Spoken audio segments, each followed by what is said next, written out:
So, if you didn't watch the previous parts, I'm hitchhiking across all of Russia. First, I went south through the Caucasus, then east through the Urals, and onwards through Altai. I explored central Siberia a bit, and also Yurgaki National Park. Along the way, I saw some mountains, ate some good food, and met some awesome people. Now I'm headed towards Irkutsk and Lake Baikal as I continue my Russian hitchhiking adventure. So, now you're all caught up.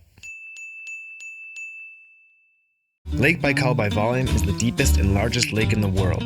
It contains nearly a fourth of the world's fresh surface water. It's a well-known destination to relax in the summers and a beautiful but harsh beast in the winter.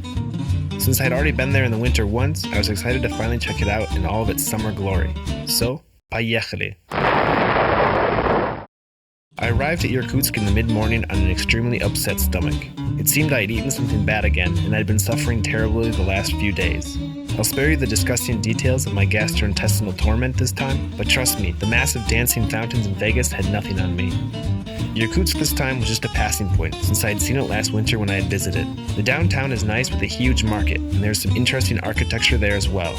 All in all, it's a nice city in central Siberia. My main goal was Listvyanka. It's a small village located on the shore of Baikal, right where she spills her water into the river Angara and sends it northwest further into Siberia. I found a ride with an interesting lady who, upon arrival, gave me 10 rubles and a roll of toilet paper.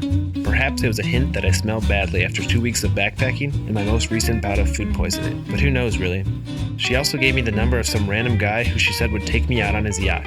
I didn't expect much, but I called anyway just for the fun of it. After all, why not? And it turned out to be a great idea. They invited me out on the yacht, but more on that a bit later. Finally getting to Listvyanka, I found a cozy place to stay, which had an impressive collection of Lenin's writings in the bathroom, as well as a good dog. Nowadays, Listvyanka is a huge tourist spot, so I was surrounded by all kinds of craziness. It's quite a small village, but there's a nice little tourist market, plenty of cafes, and a whole lot of fish. The beaches are rocky, but you can still swim if you are willing to brave the cold. You can walk along the shore and up towards the observatory for a nice view while the wafts of smoked fish follow you around. I tried my luck with the fish, which tasted great, but my stomach still wasn't happy, so I went to bed early and got some rest. The next day, I went on my yacht adventure. It turned out just to be a guy who was offering tourist excursions on a speedboat, but I still got to go for free since I knew the lady who gave me his number. We set off north and sped along the beautiful rocky shores of Baikal. I kept my eyes peeled for seals, but unfortunately I didn't see any. But we did see some big rocks covered in seagulls before finally arriving to the so-called Sandy Bay.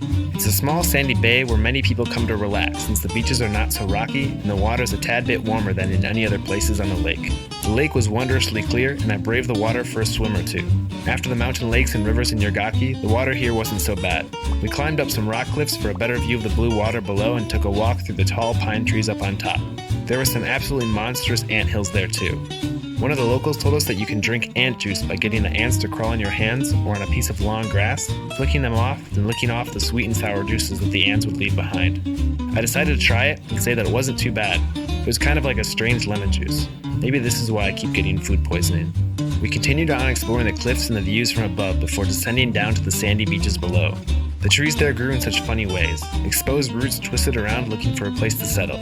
After a few more cliffs, we relaxed on the beach and then climbed back on the yacht and headed back to Listvyanka. That evening in my hostel, I met Masha and we decided to explore Port Baikal and the old Baikal Railroad together the next day. We set out early the next morning, but misjudged the correct dock that the ferry leaves from, so we had to run. We flagged down a passing truck driver, and he shuttled us the last 2 kilometers in the blink of an eye. We made it just in time.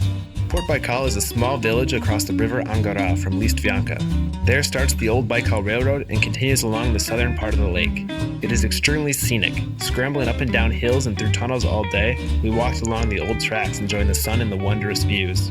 Every once in a while, a train would come, and we'd have to get to the side to let it pass. Along the way, we saw some scary guard dogs, some tiny waterfalls, some butterflies and flowers, and quite a lot of the beautiful Lake Baikal. Sometimes it can be a bit tough to walk down the railroads for a long period of time. The railroad ties are never quite the right length for your stride, and it gets exhausting staring down as not to trip and fall.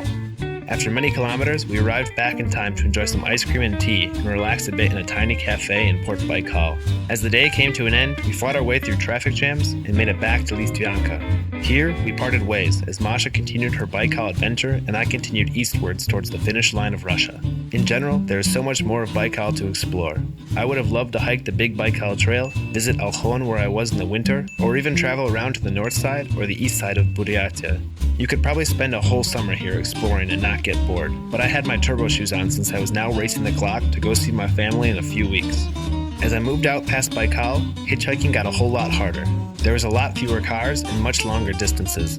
I would spend my time walking along the road waiting for cars that would take me to the next village, then just repeat. If you're ever wondering what Siberia looks like that. Nothing at all. As I got closer to Ulan-Ude, one of the drivers took me on a detour to a huge Buddhist datsan.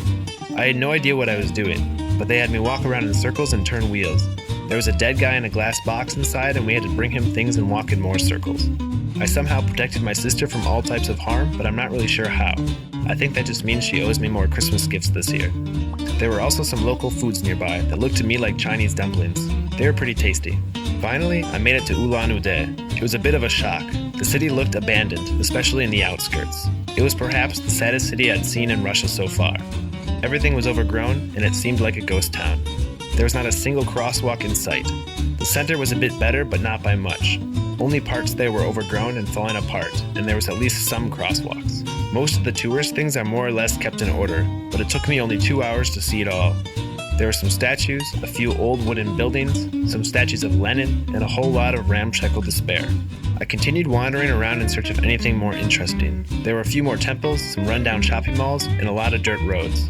I would have liked to spend some more time in Buryatia since I don't think that Ulan-Ude is a great representation of the nature and beauty that I can find outside of the sad city. Buryatia is said to have some amazing nature in it. I guess we'll just have to come back a different time and find out. Overnight, I made it to my next destination, Chita.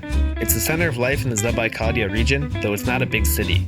This far out east, the main attraction is the nature, but my time crunch only let me get a small taste of Zabaikalia. My first impressions of the city was much better. It's a simple Russian city, and it wasn't nearly in as bad a shape as Ulan-Ude. I mainly walked around and saw the tourist things. There were a lot of statues and a whole lot of flowers. I really enjoyed the parks. They were simple enough and calm, yet quite beautiful. I visited the museum church of the Decembrists, who were sent to Siberia as punishment, but most of it was closed for renovations. Working up an appetite, I was recommended a street shawarma place. After 2 rough bouts of food poisoning in 2 months, I was apprehensive but ready to get hurt again, so I bought one to try. In hindsight, I'm happy to say that I didn't get sick, and it was really, really delicious. As the day was coming to a close, I found this crazy cool bayan player. He's probably about 20 years old and absolutely killed it.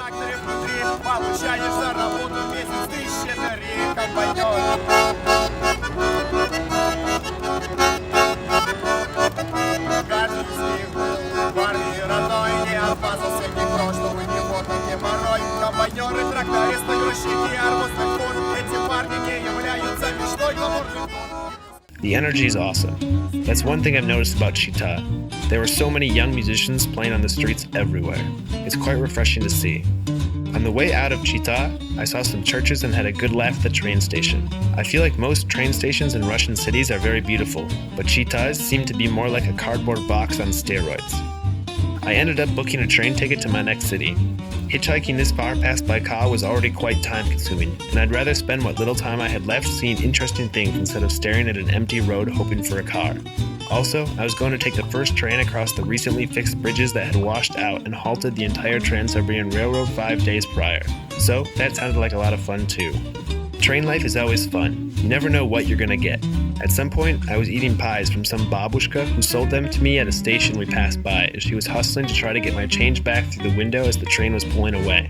At another, I was dying inside because my neighbor's feet smelled so badly, it was ridiculous. In general, train travel is nearly always super relaxing and pleasant, and it's one of my favorite modes of transport. You get to chill in your own little bunk or sit and enjoy the view out the window. They even have free showers and a relatively nice toilet to use, even for the cheapest classes. You can walk around, enjoy the view, read, watch Netflix, or even play cards with the people around you as the train bumps steadily along the tracks. As August rolled around, I had finally made it to Khabarovsk. This had always been a bit of a question mark city for me.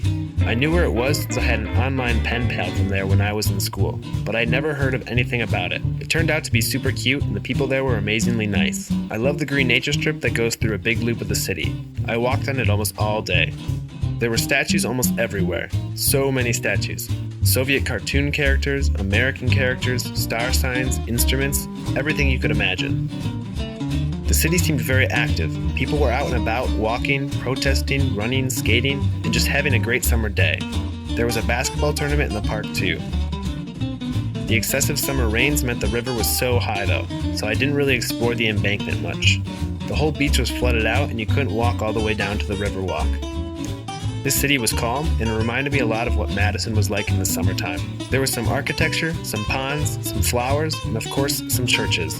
The whole vibe of the city was great and I really enjoyed it. I only spent a day in Khabarovsk, but I would have liked to spend a bit more time. The World War II alley was quite nice too. Looking over the river, you could see China. It was just a few kilometers away. This sign was kind of fun. It reminded me that I was just as far away from Moscow as I was from Wisconsin at this point. I parted ways with my new pal Khabarovsk and set off for my final destination. Where Russia ends, Japanese sea begins, the ruler of the East, the one and only Vladivostok. I decided again to take the train to save time. Russian trains are typically extremely punctual, almost to the second, but due to the bridge collapse, everything was delayed. It finally arrived 4 hours late and we were off. My train mates were fun though, and we played some durak before getting some rest.